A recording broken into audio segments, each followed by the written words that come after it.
Hi, எப்படி இருக்கீங்க? இன்றைக்கி எஸ்ஆர்எம் கிச்சனில் ஒரு ஹேர் டை எப்படி ரெடி பண்ணுறதுன்னு பார்க்கலாம். இது முழுக்க முழுக்க நேச்சுரல் ஹேர் டை. எந்த விதமான கெமிக்கலும் இல்லை, எந்த பாதிப்பும் வராது, சைடு எஃபெக்ட்ஸ் எதுவுமே இருக்காது. நம்பி போடலாம். வழக்கமாக போடுற மெத்தட் தான் இருந்தாலும் இது ஒரு பொருள் எக்ஸ்ட்ராவாக ஆட் பண்ணியிருக்கோம். அது என்னன்றதை பார்த்துட்டு நீங்களும் அது மாதிரி ட்ரை பண்ணி பாருங்கள். கண்டிப்பாக நல்லாயிருக்கும். இளநரை இருக்கிறவங்கலேருந்து பெரியவங்க வரைக்கும் எல்லாருக்கும் இந்த ஹேர் டை யூஸ் ஆகும். இப்போது இந்த ஹேர் டை எப்படி ரெடி பண்ணுறதுன்னு பார்க்கலாமா? வீடியோக்குள்ளே போகிறதுக்கு முன்னால் எஸ்ஆர்எம் கிச்சனை சப்ஸ்கிரைப் பண்ணாதவங்க பண்ணி வச்சுக்கோங்க. இப்போ இது என்ன அப்படின்னு பார்த்தா, நாகப்பழக்கொட்டை, நாவல் பழம் சொல்லுவோம்ல, இப்போ சீசன் அது நிறைய கிடைக்குது. இந்த கொட்டை தான் எடுத்து காய வச்சுருக்கேன். இதை தட்டிக்கலாம். நல்லா ஒரு கல் வச்சு தட்டிக்கலாம். முழுசாக போட்டு மிக்சியில் அரைக்க முடியாது, அதனால் தட்டி எடுத்து வச்சுருக்கேன். ஒரு பேனில் தண்ணி கொதிக்க வச்சு அந்த நாகப்பழ கொட்டையை அதில் போட்டாச்சு. அது நல்லா கொதித்து வரட்டும். நல்லா கொதித்து கொஞ்சம் நேரம் மாறும்போது அதில் 2 ஸ்பூன் டீ தூள் போடலாம். ப்ளெயின் டீ தூள், மசாலா டீ தூள்லாம் வேண்டாம். அது கூட ஒரு 3-4 கிராம்பு அதையும் சேர்த்து நல்லா கொதிக்க விட்டுடலாம். இந்த தண்ணி நல்லா பாதியாக கொதிக்கட்டும். அது அந்த ஜூஸ் எல்லாமே அதில் இறங்கட்டும். அதுக்கப்புறமா நம்ம ஃபில்ட்ரு பண்ணி வச்சுக்கலாம்.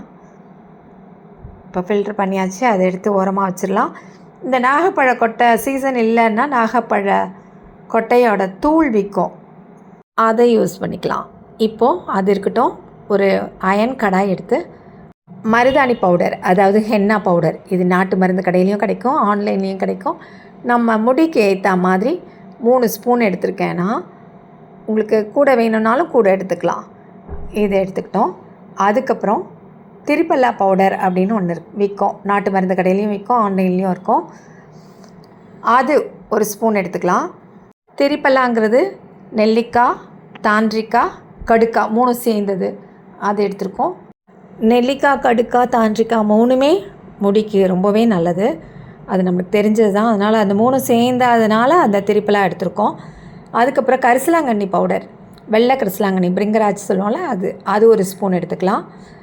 மஞ்சள் கரிசலாங்கண்ணியை விட முடிக்கு வெள்ளை கரிசலாங்கண்ணி நல்லது, அதனால் அதை எடுத்துருக்கோம். இந்த பவுடர் எல்லாம் நல்லா மிக்ஸ் பண்ணிக்கலாம்.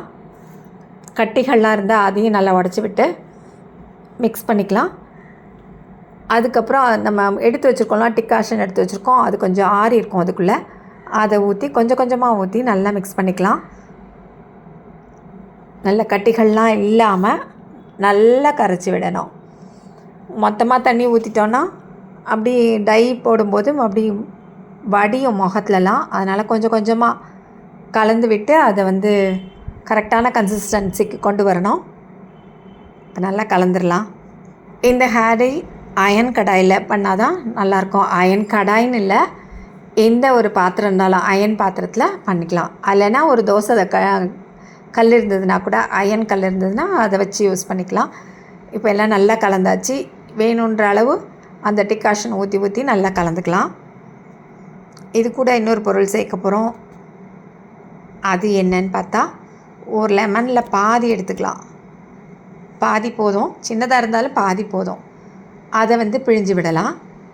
கொட்டைலாம் இல்லாமல் எடுத்துகிட்டு அது பிழிஞ்சு விட்டு அதையும் கலந்துடலாம். இந்த கடாயில் ஓரத்தில் ஒட்டி இருக்கிறதெல்லாம் நல்லா வழித்து எடுத்து போட்டு மிக்ஸ் பண்ணிடணும். இந்த லெமனையும் பிழிஞ்சு விட்டு நல்லா கலந்துட்டு இதை நம்ம அப்படியே வச்சிட போகிறோம். ஓவர் நைட் வச்சுட்டு காலையில் எடுத்து நம்ம என்ன பண்ணோன்னு பார்க்கலாம். இது நல்ல கலர் அயன் கடாயில் போட்டதுனால அந்த கருப்பெல்லாம் ஓரத்தில் பாருங்கள், அந்த கருப்பாக தெரியுதுல, அதெல்லாம் சேர்ந்து எல்லாமே நல்லா கருப்பாயிடும்.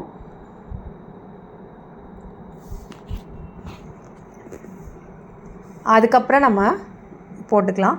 இப்போ அதை அப்படியே மூடி வச்சிடணும். நல்லா கலந்ததுக்கப்புறமா மூடி அப்படியே எடுத்து வச்சிடலாம். காலையில் நம்ம இதை மாதிரி கலந்து வச்சோம் அப்படின்னா ஒரு 8 மணி நேரம் கழித்து யூஸ் பண்ணிக்கலாம். இல்லை நைட் வச்சோம் அப்படின்னா காலையில் எழுந்ததுக்கப்புறமா ஹேர் டை போட்டுக்கலாம். நம்மளுக்கு எப்படி டைம் வசதியோ அப்படி. நைட்டு தான் வைக்கணும் அப்படின்லாம் இல்லை, நம்ம வசதிக்கு ஏற்ற மாதிரி கொஞ்சம் நேரம் டைம் கொடுத்தா அது நல்லா கலர் சேஞ்ச் ஆகிருக்கும். இப்படி கடாயில் ஓரம்லாம் நல்லா பரப்பி விட்டுட்டோம் அப்படின்னா அந்த அயனோட அது ரியாக்ட் ஆகி நல்ல கலர் சேஞ்ச் ஆகும். இதை அப்படியே மூடி தூக்கி ஓரமாக வச்சிடலாம். அதுக்கப்புறம் நம்ம இப்போ வந்து காலையில் பார்க்கும்போது பாருங்கள் கலர் என்ன அழகாக மாறி இருக்குன்னு பாருங்கள். அப்படியே வச்சது தான் எப்படி இந்த கலர் எப்படி ஆயிருக்கு பாருங்கள், நல்லா கருப்பாக இருக்குது. இப்போ எல்லாத்தையும் நல்லா கலந்து விட்டு பார்க்கலாம். இந்த ஓரெல்லாம் நம்ம அப்படியே நல்லா பரவி விட்டதுனால, ஸ்ப்ரெட் பண்ணி விட்டதுனால எல்லா இடமும் நல்லா கருப்பாக இருக்குது. இதை நல்லா வழித்து எடுத்து மொத்தமாக கலந்து வச்சுக்கலாம். இப்போ நம்ம இதை ஃபஸ்ட்டு போட்டுட்டு அதுக்கப்புறமா அவுரி அடுத்த நாள் கூட போட்டுக்கலாம். இல்லை எனக்கு டைம்லாம் இல்லை, உட்காந்து இதெல்லாம் போட்டு டைம் ஸ்பெண்ட் பண்ணிகிட்ருக்க முடியாது அப்படின்னு நினைக்கிறவங்க இந்த இது கூடயே நம்ம ஒரே ஸ்டெப்லேயே போட்டுக்கலாம். இப்போ டைம் இருக்குது, எனக்கு வேலை இல்லை, நான் வந்து டைம் ஸ்பெண்ட் பண்ண முடியும்னு நினச்சா இது ஒரு நாள் போட்டு நல்லா ஊற வச்சு ஒரு 3 மணி நேரமாவது ஊற வச்சிடணும். ஊற வச்சுட்டு அதுக்கப்புறமா போட்டு வெறும் தலைக்கு குளிக்கணும். அடுத்த நாள் அவுரி பேட் போட்டுக்கலாம். இப்போ நான் இன்றைக்கி வந்து அவுரியும் இதிலையே போட்டுடுறேன். இண்டிகோன்னு கேட்டால் கிடைக்கும். இது நாட்டு மருந்து கடையிலையும் கிடைக்கும், ஆன்லைன்லேயும் கிடைக்கும். அதையும் வாங்கி நல்லா கலந்து விட்டுடலாம். கொஞ்சம் வார்ம் வாட்டரில் கொஞ்சம் தண்ணி லேசாக சூடு பண்ணி அதில் கலந்து நம்ம மருதாணி போடுறோம்ல அதை விட கொஞ்சம் கூட போட்டோன்னா அது நல்லா கலர் சேஞ்ச் ஆகும், நல்லா கருப்பாகும், முடி நல்லா கருப்பாகும். அதுக்காக தான் நல்லா கலந்து விட்டுடலாம். இடையில ஏதாவது கட்டிகள் இருந்தாலும் நல்லா வடித்து விட்டு ஓரத்தில் இருக்கிறதெல்லாம் நல்லா வழித்து விட்டு தேவையான அளவு தண்ணி விட்டு கலந்து வச்சுக்கலாம். ஃபஸ்ட்டு 2 ஸ்டெப்பில் போடும்போது பார்த்தோன்னா ஃபஸ்ட்டு டே போடும்போது அது வந்து ஒரு ரெட்டிஷாக இருக்கும், ஒரு ஆரஞ்சு கலரில் இருக்கும் முடி. அடுத்த நாள் இது அவுரி பேக் தனியாக போடும்போது அது அழகாக செட் ஆகிடும், பிளாக் ஆகிடும்.